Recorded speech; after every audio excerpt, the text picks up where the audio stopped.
Welcome to Module 4, the red zone. The red zone is getting into the highest levels of stress, where threats are perceived everywhere and start to get overwhelming really, really fast.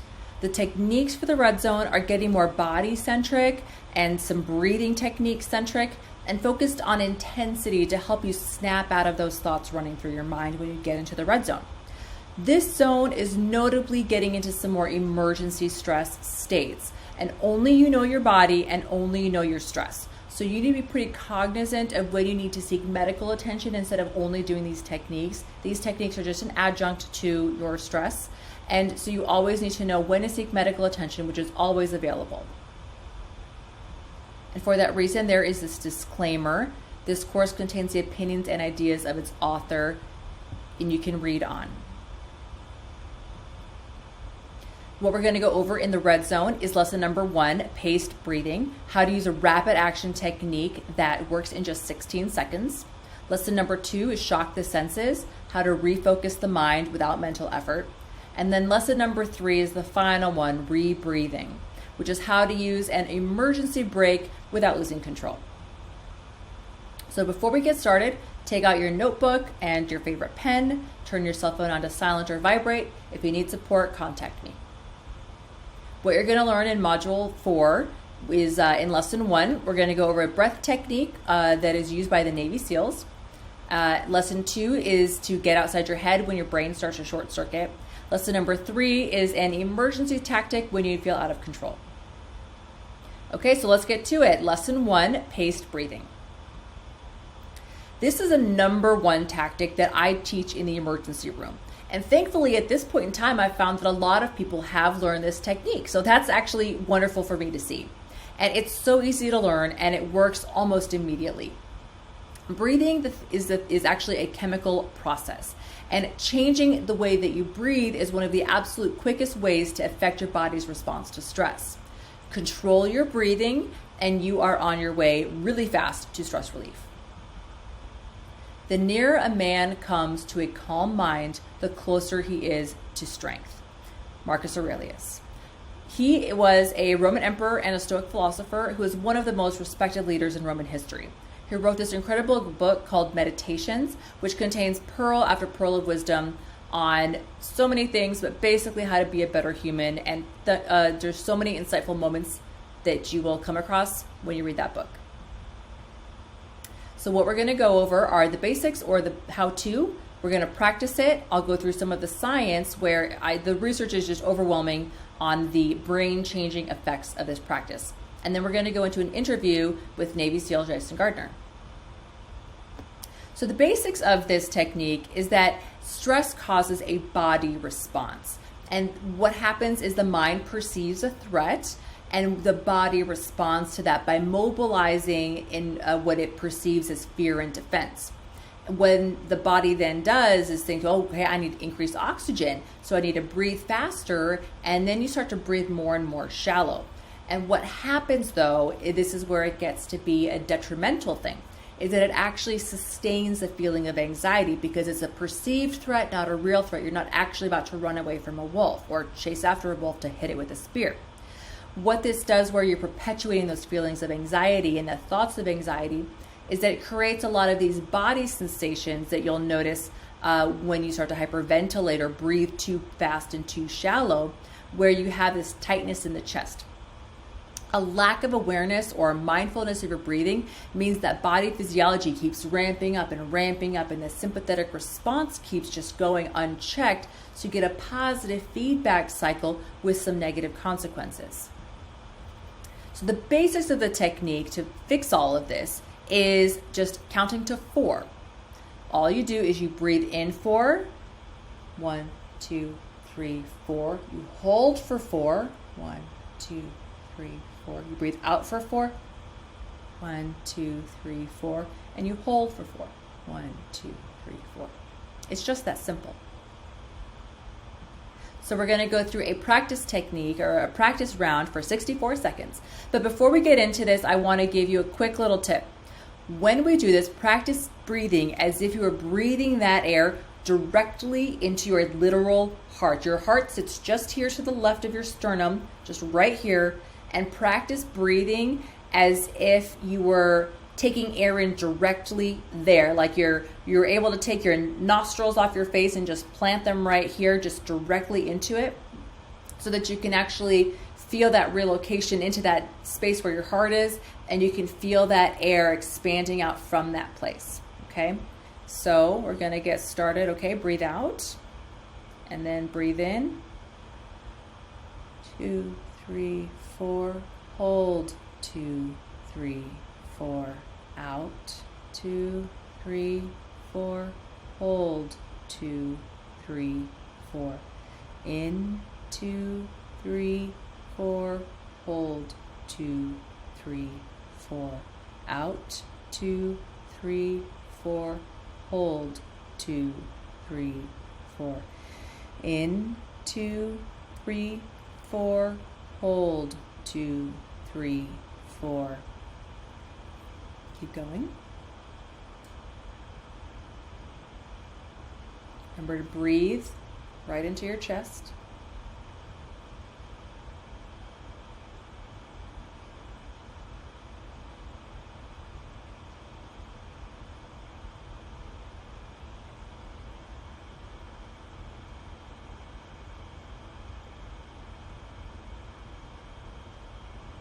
Okay.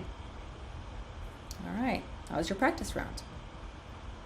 So how do you use this? Basically anywhere. The possibilities are endless. And as I mentioned, I teach this all the time in the emergency room. There's a whiteboard where we have the name, like my name up top, Dr. Koenig, and then the nurses taking care of them, and the techs and the paramedics. And so what I'll often do is I'll take that and I'll draw it, and it's actually kind of a box shape, kind of like 4, 4, 4, 4 equal sides. And I'll draw it for patients just to remind them, this is what you do if you start to feel a bit out of control. I'm going to go out of the room now and I'm going to go start ordering tests to understand what's going on. And then personally, I actually used it when I was a patient. I was about to be taken to the operating room and they had put in my IV and I was hooked up to saline and all these monitors. And as they're like, okay, we're ready to go, I suddenly realized that my heart was pounding and I'm about to be wheeled back and I'm about to get put under. And I'm going through recognizing this and I'm leaving the room. So I start doing the technique. I start counting as I'm watching, the lights on the ceiling go by. It's getting colder as we approach the operating room. And as they wheel me then into the OR and I meet the anesthesiologist and they start hooking me up to the machines, I then notice as they're hooking me up to the monitor that my heart rate had come down. So I was really proud of myself for kind of being on the other side of the situation and using this technique to make myself feel a ton better in a pretty, in a situation where I had pretty much no control. So I can tell you that from personal experience, it works. And the physiology happening here is really fascinating. What you want to do is you're extending a couple things. You're extending that out breath. The breathing in, your heart rate goes fast, and when you breathe out, your heart rate actually slows down. So you're extending that out breath by doing the hold and the breathing out with the counting. And then what you're also doing is you are lowering the rate or number of breaths per minute. You could be breathing something like 30 breaths per minute, which is like almost like panting, like. Or you could be, breathing very slowly and very calmly, which is lowering that rate of breathing. What this does when you lower the rate of breathing and extend that out breath is that the vagus nerve, the myelinated portion or the sheath portion of that vagus nerve that travels really quickly, is better able to exert its parasympathetic effects on the heart and the lungs and slow down the heart rate. And the chemistry of the oxygen and the carbon dioxide balance in the blood when you do this normalizes instead of tipping into too much oxygen by that hyperventilating breathing, shallow and breathing too fast. And in addition to that, there are nerve endings in your body that are sensitive to your blood pressure and sensitive to those rib muscles when they expand. And those are called baroreceptors or pressure receptors, and then the rib muscle receptors in there. And when these receptors in your body, these nerve endings, they notice when you're doing this like quick, like body movement, and they send signals back to the brain and the sympathetic nervous system, that you need that the sympathetic needs to start to really running the show. So by doing this, your fight, flight, or freeze when you're breathing too fast. So you really get that biofeedback going, whether you go fast or whether you go slow. And breathing is a voluntary thing. You can consciously stop breathing. So this is where we can really have some play with bringing the parasympathetic part back online. This is a study that Dr. Stephen Porges, who is the leading expert on polyvagal theory, does when he does exercises with pairs of subjects. So what he does is he has two people pair up and will have one person do intentional hyperventilation. And what and then the other person watches them, and then he asks them what they think. And the people hyperventilating, if they're told, okay, breathe really fast on purpose, and then, tell me what you think of other people, they will perceive others as being very judgmental. And they will start to think that, oh, they're being really critical of me. Am I doing this right? I feel like I'm doing this wrong. And they start to get really anxious just by the fact of voluntary breathing faster. On the opposite hand, then he'll have people breathe out with long exhalations. So, you can do 4 by 4 by 4, but if you can actually increase your exhalation as you go through this, so maybe breathe in 4, hold 4, breathe out 6, and then hold 4. So the longer you can do that out breath, that actually slows your heart rate down. So when you practice breathing this in these pairs with Dr. Stephen Porges, when he did this on his test subjects, is that as you breathe out, the people who were doing the breathing out, say on the test subject, you start to perceive others as more attractive. You start to, breathe out slowly and you get more calm and you think, oh, everyone in this room seems so nice. I want to get to know these people better. And what's interesting is that he also took this study and he asked people who are watching the person breathing and say, what did they look like? And they commented that when the people were hyperventilating, they looked a little, scared and just their face kind of went flat. But when you breathe out and other people are observing you and are commenting on your appearance, you actually appear more attractive when you are breathing slower. So breathing calmly not only makes you feel good, but it literally makes you look good. So that is a great reason to do it, right? So now we're going to interview retired Navy SEAL Command Master Chief Jason Gardner. I do want to remind you that there is a trigger warning on this. The events that he describes are real wartime situations. Some of the details may be difficult to hear for those susceptible, so please listen with caution. So welcome to this video. I got Jason Gardner here. He is a retired U.S. Navy SEAL who spent 3 decades in the SEAL teams with deployments across the globe, both Iraq, Afghanistan, 9 deployments, right? Is that right? Mm-hmm. Yeah. Spent some time as a frontline SEAL sniper, SEAL Team 5 Command Master Chief. You were a lead instructor at the Naval Special Warfare Group 1 Training Detachment, TRADET. And you've been the recipient of the Silver Star, 2 Bronze Stars, Purple Heart, numerous other awards. Currently, being a leadership instructor, speaker, strategic advisor at Echelon Front, and married to the beautiful Iris, and have 3 kids? 3 kids. 3 kids. All right. So, Jason, how are you? Good morning, Leslie. I'm doing great. How are you? Yeah, good morning. So the pace breathing is a concept for essentially slowing down the breath, but also by doing counting of the breaths.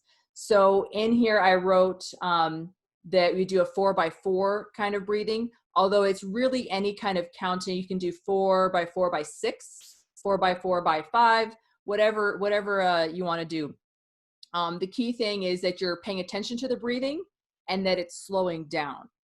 And this is one that a lot of people can relate to. You know, you hear a lot like, oh, just you're stressed out, take a breath.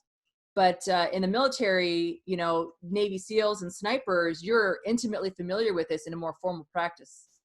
Sure. And it's another one of those things where, especially in the sniper course, when we're doing the shooting, they train us to, you know, we'll take a deep breath, we'll try and slow everything down, because when you're locked into your rifle, even your heart rate will make that reticle bounce on your target.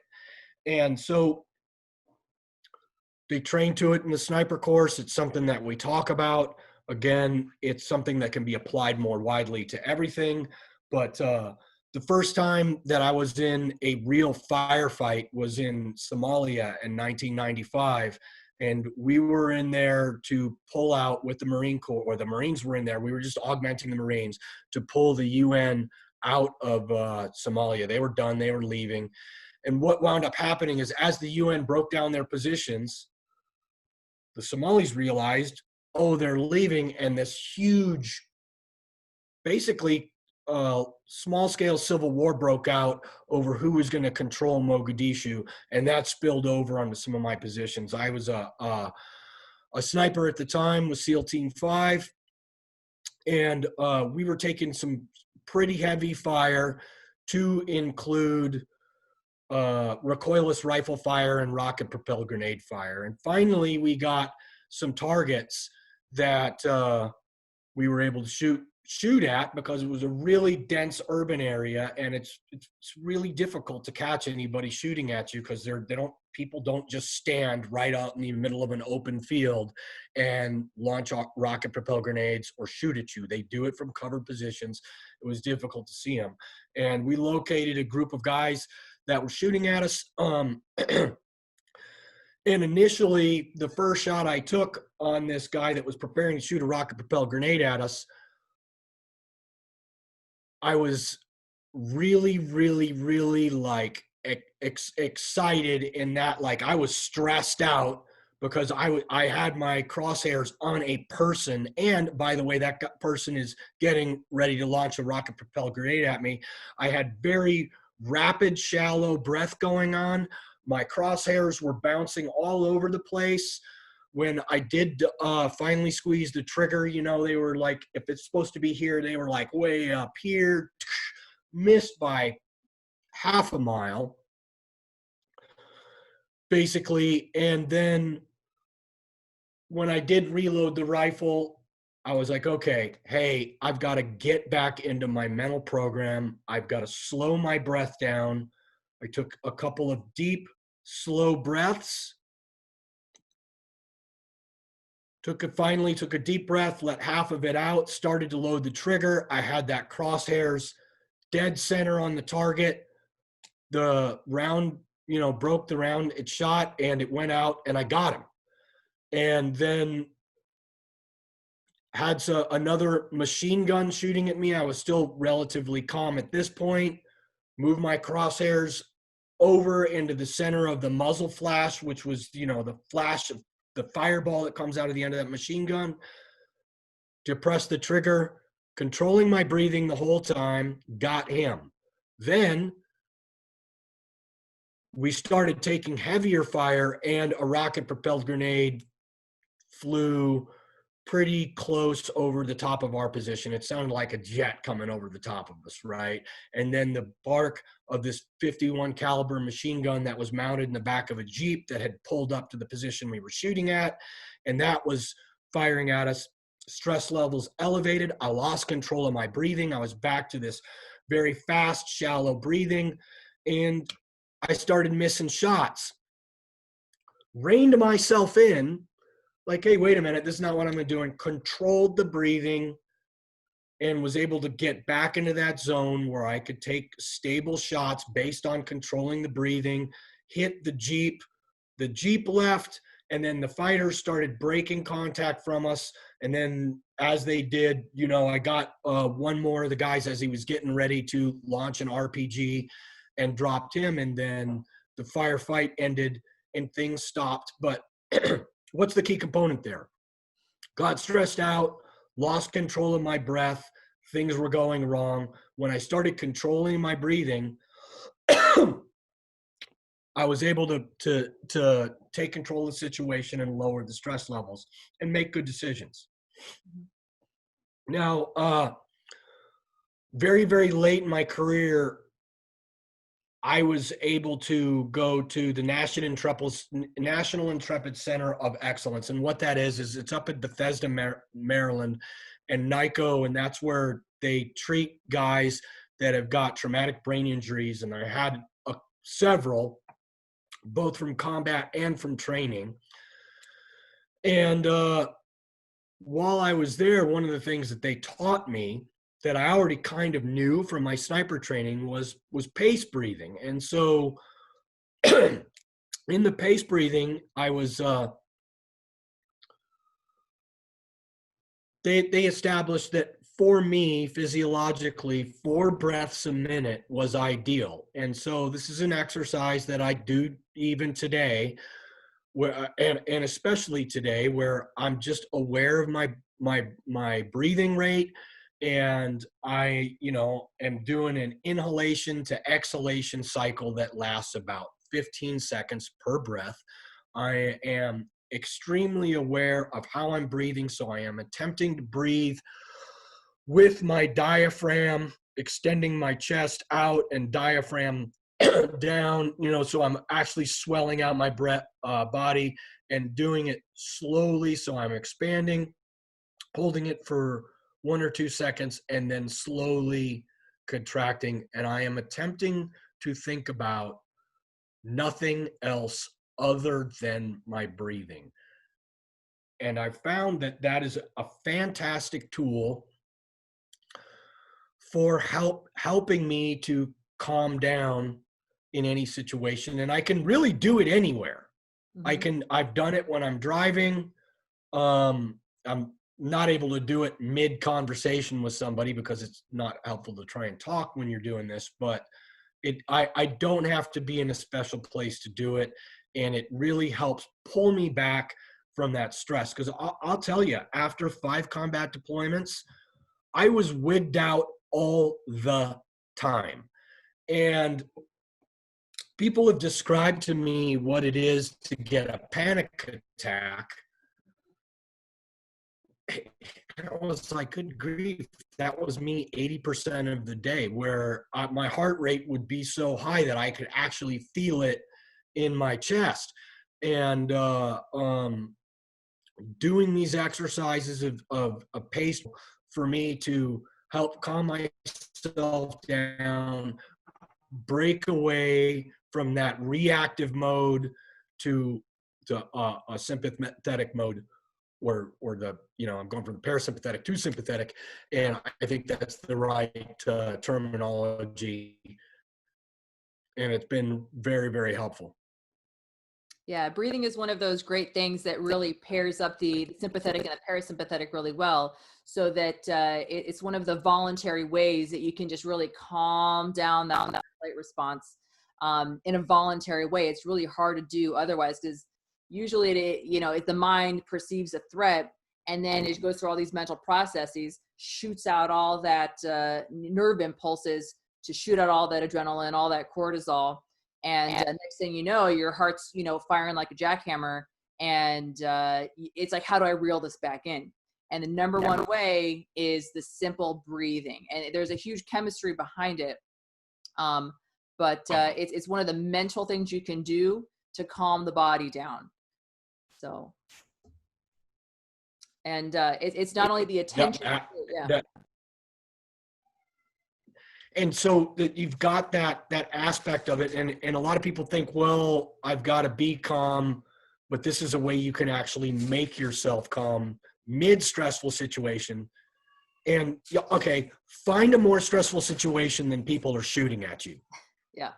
Right? They're probably not much worse than that. And if I'm able to force my breathing into a situation where I can calm down that stress response, then you can do it anywhere. Mm-hmm. Yeah. I recently had a medical procedure, and being on the other side of everything is very different experience.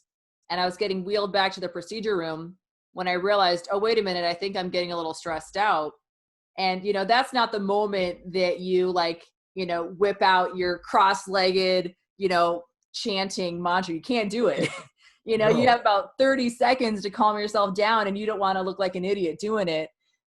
You're like kind of hooked up with IVs and stuff, and you're like, oh, wait a minute, I think I'm freaking out a little bit. Just deep breaths. Yeah. So yeah, you can do it. And, you know, I think in the book I wrote, I'm trying to remember when I first learned it. I think I learned it at OIS when we had to mimic a abandoned ship situation in they said the South China Seas, where it was like in a storm and, you know, you're fully clothed and everything's loud and dark and, you know, explosions going off. And we had to sit there and tread water, which Mhm. I can do that. But when you've got fire hoses at you, you know, it's kind of hard. So you have to learn how to breathe when you can't use your arms, you can't use your legs. You just feel like you're fighting for dear life. And suddenly you realize, oh, I'm hyperventilating. Maybe I should slow this down. And you kind of slowly start to realize your tunnel vision expands and you can see the situation better.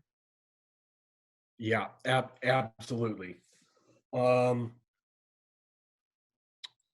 yeah, I, I can't, like, I cannot reinforce how powerful it is enough, you know, and especially with that aspect of it, like, okay, and it's one of the techniques that I use when I'm stuck in traffic. And a lot of times I will pace breathe while I'm driving just to do something else with the time to help calm myself down so I'm not annoyed by the traffic. It's a great opportunity. I'm still plenty aware to be able to drive, but it's just helping me settle down and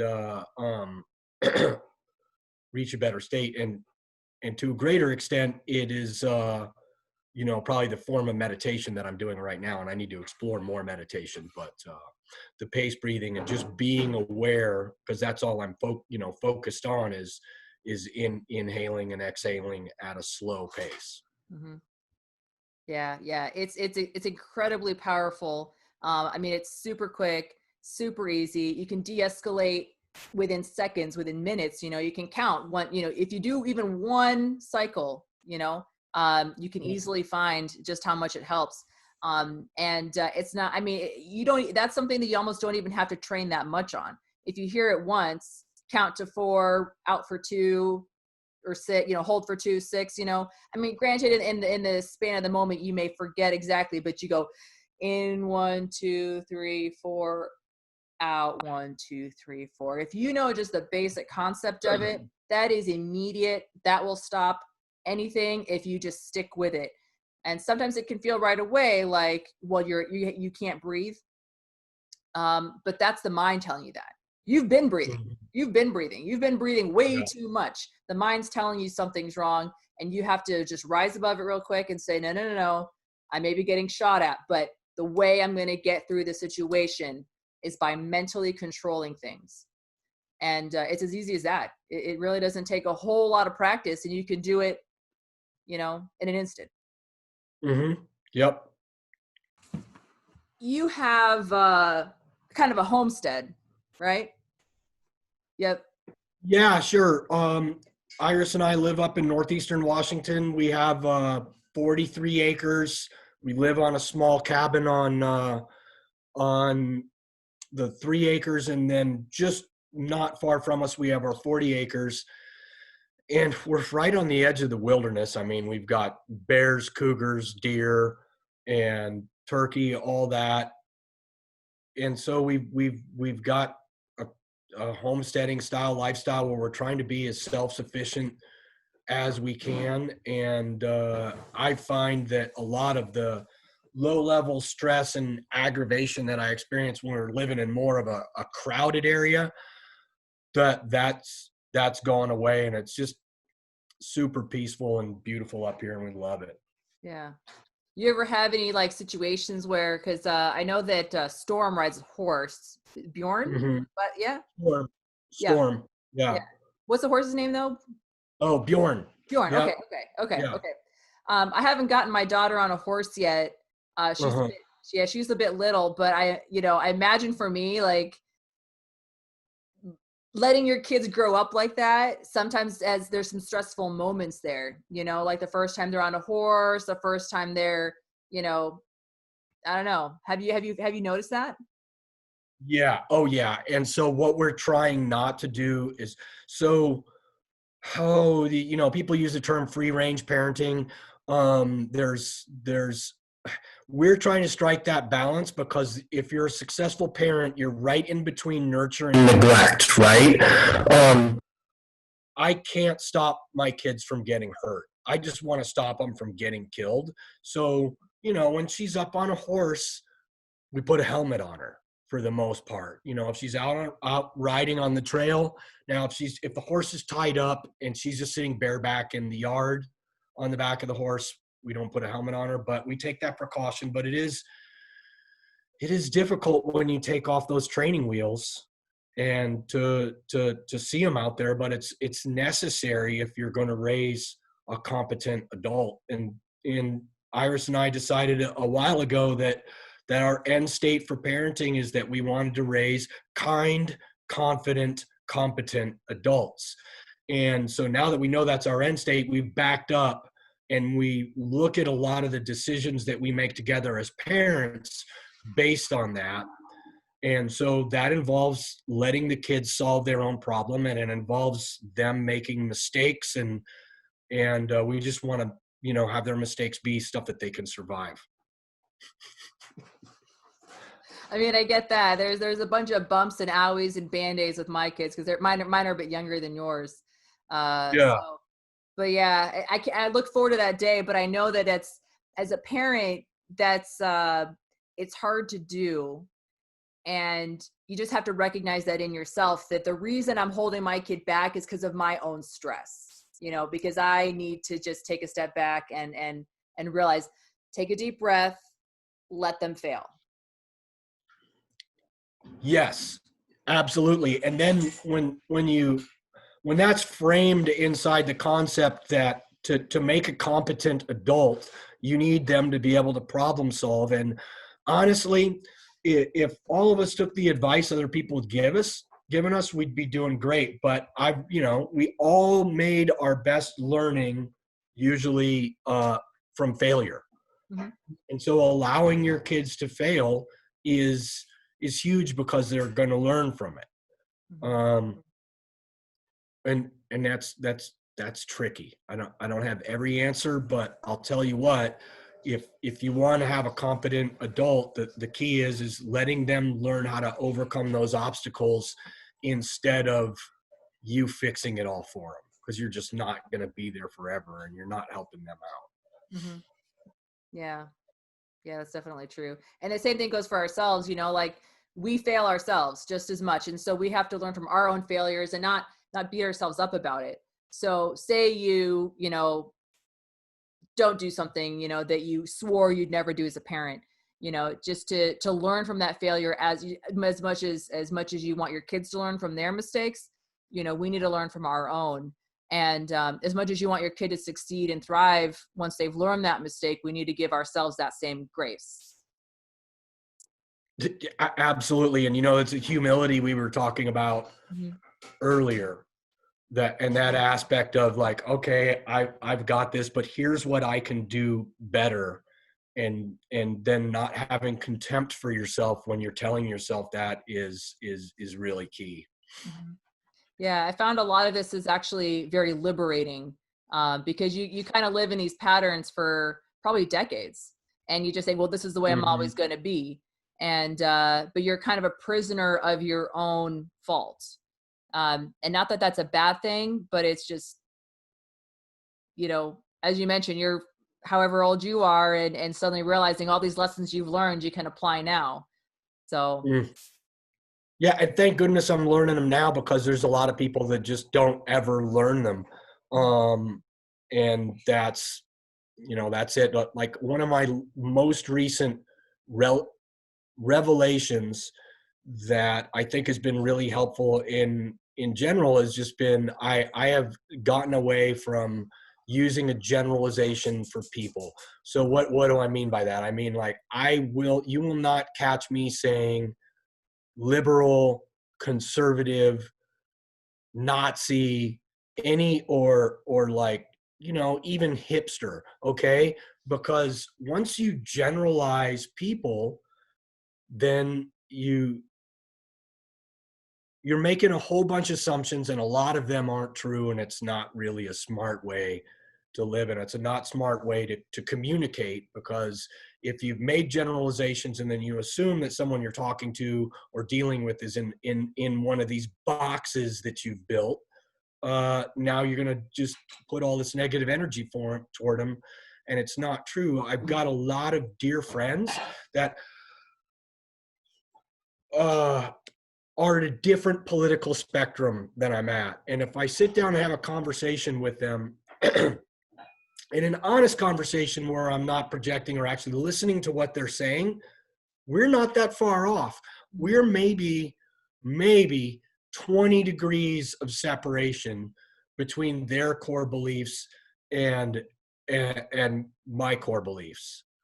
And that's close enough for everybody to be good. There's just really not, room for angst and anger. And unfortunately, it seems like a lot of us are getting drawn to the extremes, because the extremes at either end of the spectrum seem to be the loudest. I'm not even sure that they're the loudest. I just think that they're the best clickbait. And so that's what the media feeds you.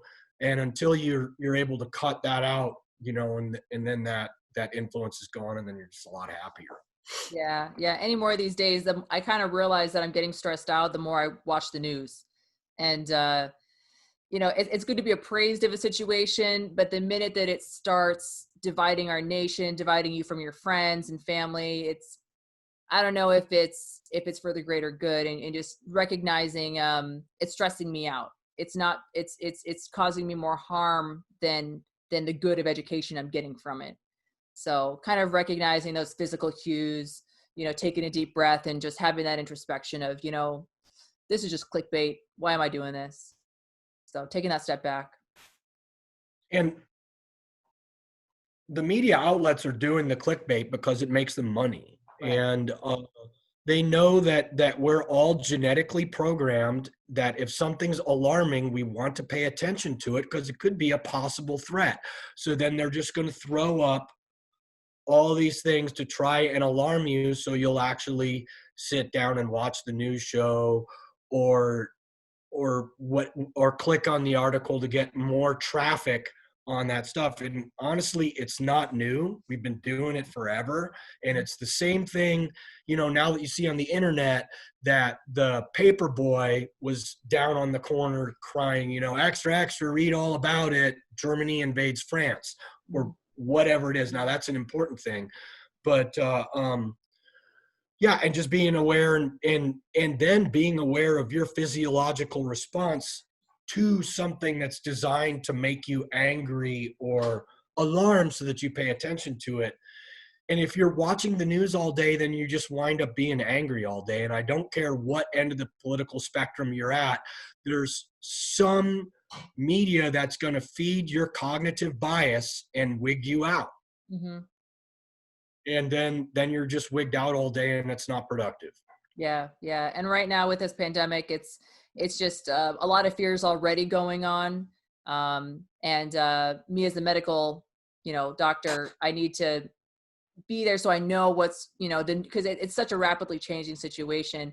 I need to be in the news, but having that metacognition of this is useful, this is not. I was just reading about how to intubate somebody using all my PPE in a negative pressure room, and how to properly don and doff my equipment. That's useful. However, going into like the death toll and what politicians said, it takes a lot of mental clarity and awareness and mindfulness to know what is useful. Now, and where you have skill with this is that this is like kind of this rapidly changing situation is everyday life in the military. Mm-hmm. Since 2001. Every day the situation's training, the rules of engagement are changing, the dynamics are changing on the battlefield, because you know what? The enemy doesn't want to just die. So they're constantly changing how they're doing things. And so this is like the military mindset for this is, okay, this is everyday business. Hey, our hospitals may become overrun. What are we going to do in response to that? What are what are measures, classic, you're talking about going to MOP level 4 because Iraq may have chem bio. And right now we're in almost a biological warfare mode. So here's all the safety procedures we're going to take. I'm going to stay 6 feet away from everybody. I'm going to limit how much I go into public. Good. Okay. Get that, move forward and sift through it. And that's where, those of us that were in the military, we've been doing this for a long time. Yeah. And so it's second nature almost. Yeah, yeah. I never really thought of it that way, but that is very, very true. Gosh, I did a podcast with Jack Riggins, and I had to go to quarantine, and he asked me how it compared to deployment, and I'm like, it feels really similar actually. You just follow orders, you just sit in it for the long haul. When you're in there, it doesn't do you any good to get angry at the powers that be that put you there. If I'm going to be in quarantine, if I'm going to be stuck in a tent at, Southern Helmand province, like, that's just where I am. And I could either, go lift some heavy stuff and get fit, or I could sit here and complain about it, which is really better for me in the long run. So yeah, I think a lot of us in the military, we get used to that, that tempo and that way of being, I guess. So we are. And the constant change. And what? It is constantly changing. So you're like, oh, okay. Like our norm is constantly adjustable because everything changes so fast, and that's just the nature of warfare. Mm-hmm. That things are changing, and then you just adjust to them. And yeah, it's certainly painful when you go through it, and you endure a little bit of suffering from it, but you learn, and that's why people ask me if I want my daughters to be doctors, and I'm like, I mean, if that's what they want, but I want them to go in the military, if anything, just because the military teaches you so many wonderful lessons like that. And I agree with you. Like, my oldest son's in the Army. People are like, why didn't he go in the Navy? I'm like, I don't care. I don't care. And I told him this. I'm like, hey, I don't want you to feel like I am pushing you to go in the military. It's a great experience. Here's what I'm pushing you to do. I want you to get out of your comfort zone. I want you to go out and do something with people. So what does that look like? Go fight wildland fires for a season on a fire crew, or join the military, or go be part of AmeriCorps and work as a team and do stuff together. Go up to Alaska and work on a fishing boat, right? Choose from one of those, but these are going to make you a better person in the long run. And, he decided that what he wanted to do was join the Army and drive tanks. And that is so cool because, I think tanks are neat, but he's getting that experience where he's going to have to go stand in harm's way with a team beside him, the same way firefighters do, the same way police officers do, the same, even AmeriCorps. And so I agree with you. It'd be cool if everyone would join the military, but honestly, it's not for everybody. That's true. But do something, get out there and do some kind of service. Mm-hmm. To your country, and something that's more than just about you. And I think when you broaden that spectrum, everybody can fit into that role. Yeah, that's definitely true. And all this stuff with his workbook, like all this meditation and techniques we've been talking about, that was far, far out of my comfort zone for a long time, so kind of bringing it back, like, yeah, you can go out and you can learn like things way out that are grand and epic on the grand scheme of things. But then, you just get used to reacting. You get used to just following your emotions. And what's not comfortable is looking at yourself and realizing I am overreacting. I need to follow this method to calm down. I need to, commit to doing this. I need to learn this and maybe practice it a couple times so that when something really hits the fan, I have the tools for it. And that was far out of my comfort zone. And then I realized, oh, this is good too. As much as like pain and suffering in the military is good, so is that fire you go through in gaining mental clarity. Yeah. I mean, I've got nothing for that. 100%. All right, cool. Well, anything else you want to add or? No, I think we've covered everything pretty well. Again, you know, I work for a company called Echelon Front, and you know, I do leadership consulting and training. And at Echelon Front, what they do, you know, Jocko and Leif Babin have written several books: Extreme Ownership, Dichotomy of Leadership, and the latest one is Leadership Strategy and Tactics. They're fantastic. And what we do is we solve problems through leadership, because leadership is really the most important thing out there. And it doesn't matter if you're not in charge of everybody, because you're leading yourself. And so leadership plays into all of these aspects that we just talked about making yourself a better person and finding balance. I'm on Instagram at jason.n.gardner. My wife Iris is also on Instagram at all the wild places. And, you know, in closing, I really want to express how thankful I am to all those first responders and healthcare workers that are right now, you are holding the front lines in this pandemic, which is the greatest threat to our freedom and the future of our country. This parasite is way bigger than a threat that could be posed by ISIL back here, which we were able to kick out of Iraq, or you know, extremism in any form, whether it's communism, whether it's Nazis, all that. This is worse. And you're on the front lines, and you're never able to really come home from those deployments because you're out there every day. And so I appreciate everything that you're doing. Thank you so much. Oh, well, that means a lot to me. Thank you. And I mean, it's funny because I also feel appreciative for everybody at home who's sitting there and doing the self-isolation and doing the hard thing by staying home. And, you know, I've already had to give some bad news to patients, and I have nothing but respect for gosh, people who are suffering right along with us through all of this. And the fact is, we're all in this together. And we're doing it for you just as much as you guys do it for us, you know? So that means a lot to me. Thank you.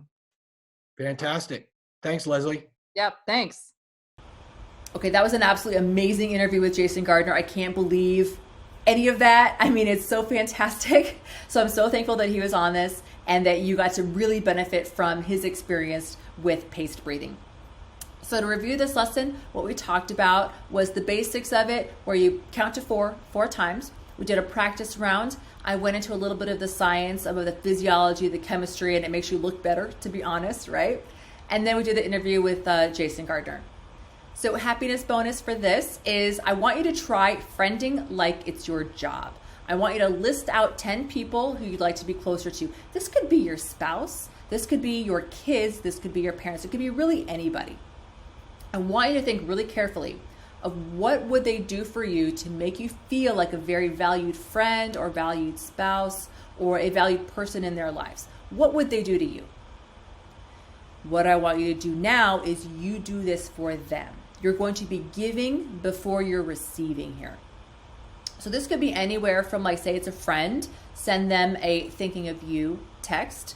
Maybe you can, if this is a friend or maybe your in-laws, maybe invite them to dinner. If you felt like, wouldn't it be nice if my in-laws would just invite me to dinner? That would be really nice of them.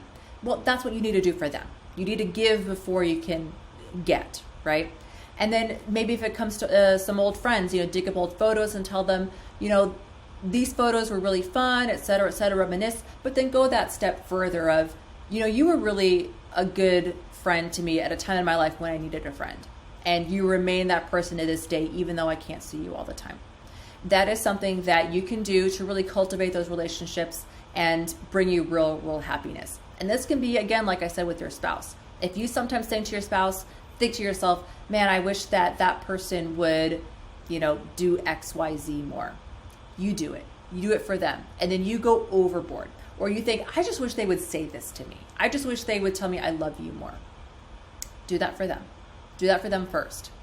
You need to give before you can receive. So I hope that helps you. Thank you so much for this lesson.